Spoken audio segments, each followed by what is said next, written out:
Hello students, in this video we will see array of structures and self-referential structures. So previous video நீங்கள் பார்த்துட்டு இந்த video பாருங்கள்.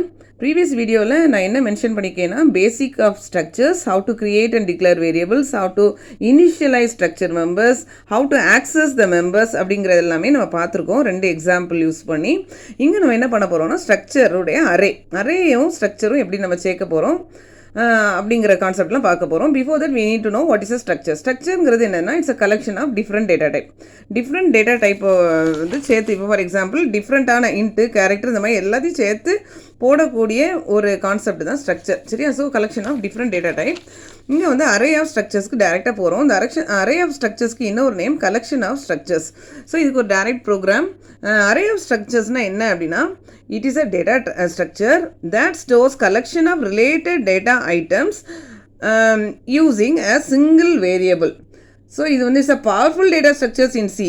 array of structureங்கிறது இது என்ன பண்ணணும்னா that allows representing multiple values using single variable. இன்னும் சிம்பிளாக சொல்லணும்னா it is used to store multiple entries of different data type. சரியா? ஸோ இதுக்கு வந்து ஒரு எக்ஸாம்பிள் பார்க்க போகிறோம். ஒரு எம்ப்ளாயி டேட்டா 5 டேட்டாவை ஆட் பண்ண போகிறோம். ஸோ ஸ்ட்ரக் எம்ப்னு போட்டோம். இதுதான் நம்ம வச்ச நேம். இதில் யாரெல்லாம் வராங்கன்னா கேரக்டர், இன்ட்டு 3 ஃபீல்ட்ஸ் ஆட் பண்ணுறோம்.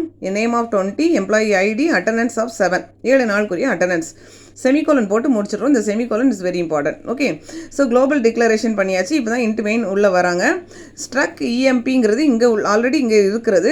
இதுக்கு ஒரு புது பேர் வச்சுருக்கேன், இன்னு வச்சுருக்கேன். இது வந்து அரேன்னு சொன்னனால ஆஃப் 5 1 டைமென்ஷனல் அரேயில் நான் டிக்ளேர் பண்ணியிருக்கேன். சரியா? ஸோ இனிமேல் வந்து ஒரு ஃபார் லூப்பில் ஐயை வந்து நான் மேலே எங்கேயும் இங்கே லோக்கலில் டிக்ளேர் பண்ணல, அதனால் இங்கே இப்படி டேரெக்டாக டிக்ளேர் பண்ணிக்கலாம். For I equal to 0, I less than 5, I plus plus. ஏன் 5னா 5 எம்ப்ளாயி தான் நான் போட போகிறேன், அதனால். சரியா? ஸோ 0 1 2 3 4 5 வேல்யூஸ் பிரிண்ட் பண்ணணும். ஸோ ஃபஸ்ட்டு இது நான் எப்படி எடுக்கிறேன்னா இந்த இ ஆஃப் ஐ டாட் இஐடிங்கிறது இது. சரியா? Employee ID equal to I first. அடுத்து ஸ்ட்ரிங் காப்பி பண்ணுறேன். ஸ்ட்ரிங் காப்பிங்கிறது ஸ்ட்ரிங் ஆப்ரேஷனில் ஒரு இது.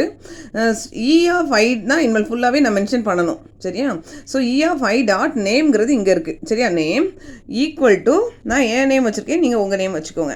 அடுத்து வந்து இன்னொரு லோக்கல் வேரியபிள் வச்சுட்டு எதுக்காகனா அட்டண்டன்ஸை வந்து நான் 7 நாளுக்கு எடுக்கணும்ல, அதுக்காக செப்பரேட் லூப் போடுறேன். J equal to 0, J less than 7, J plus plus. சரியா? 0ங்கிறது சண்டே குறிக்கும். சண்டேலேருந்து 6 வரும்போது சாட்டர்டே ஆயிரும். சரியா?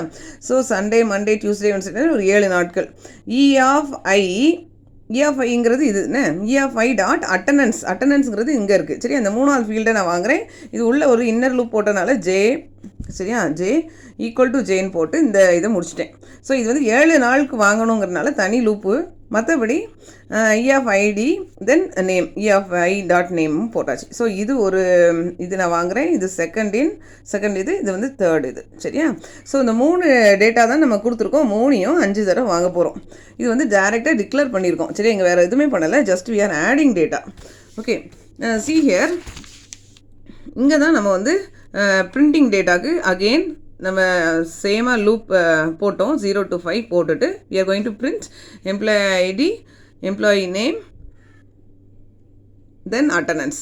சரியா? இது அதே மாதிரி சேம் இன்னர் லூப் போட்டு எல்லாத்தையுமே பிரிண்ட் பண்ணிடுறோம். ஸோ எப்படி பிரிண்ட் பண்ணுறோன்னு பாருங்கள். E of i dot EID, e of i dot name, e of i dot attendance of j inner loop. சரியா? ஸோ 3ஐயும் அப்படி பிரிண்ட் பண்ணிடுறோம். ஸோ எனக்கு என்ன அவுட்புட் வரணும்னா, இப்போ நான் ஒரே ஒரு அவுட்புட் தான் இங்கே எழுதி வச்சுருக்கேன். இந்த மாதிரி 5 வரணும். Employee ID 1, employee name Julia, attendance வந்து இந்த 6 நாளுக்கு என்ன அட்டண்டன்ஸ். அதுமாதிரி அடுத்து நான் டாட் போட்டு வச்சுருக்கேன். Employee ID 2, employee name some other name and attendance. Like that 5 values must be printed. So this is the example for array of structures. அடுத்து வந்து செல்ஃப் ரெஃபரன்ஷியல் ஸ்ட்ரக்சர்னு ஒன்று பார்க்க போகிறோம். இது முக்கியமான கேள்வி. செல்ஃப் ரெஃபரன்ஷியல் ஸ்ட்ரக்சர்னா என்னென்னா தன்னைத்தானே பாயிண்ட் பண்ணிட்டு இருக்கோம். Structures that have one or more pointers which point to the same type of structure as their member. தன்னைத்தானே பாயிண்ட் பண்ணிகிட்டே இருந்தால் இப்போ நெஸ்டட் ஃபங்க்ஷனில் வந்து ரிகர்ஷன் சொல்கிறோம்ல, தன்னைத்தானே கூப்பிட்டா தட் இஸ் ரிகர்ஷன் சொல்கிறோம்ல, அதே மாதிரி ஸ்ட்ரக்சருக்குள்ளே செல்ஃப் ரெஃபரன்ஷியல் ஸ்ட்ரக்சர்னு ஒன்று இருக்கும். தன்னைத்தானே பாயிண்ட் பண்ணிகிட்டு இருக்கும். Structures pointing to the same type of structures. For example, இந்த எக்ஸாம்பிள் பாருங்கள். ஸ்ட்ரக் நோடுன்னு ஒரு வேல்யூ நானே நேம் வச்சுருக்கேன். இந்த ஸ்ட்ரக்கு இதில் வந்து 2 ஃபீல்டு இருக்குது. யாரெல்லாம்னா int data, character data 2, data 1 data 2 2 இருக்குது. ஸ்ட்ரக் நோட், இந்த லைன் தான் முக்கியம். ஸ்ட்ரக் நோட் ஸ்டார் லிங்க், இது வந்து பாயிண்டர் வேரியபிள். இந்த ஸ்டார் லிங்க் வந்து யாரை பாயிண்ட் பண்ணணும்னா தான் சேம் நோடையே பாயிண்ட் பண்ணுது. ஸோ இப்படி தன்னைத்தானே பாயிண்ட் பண்ணால் this is called self referential structures. Thank you.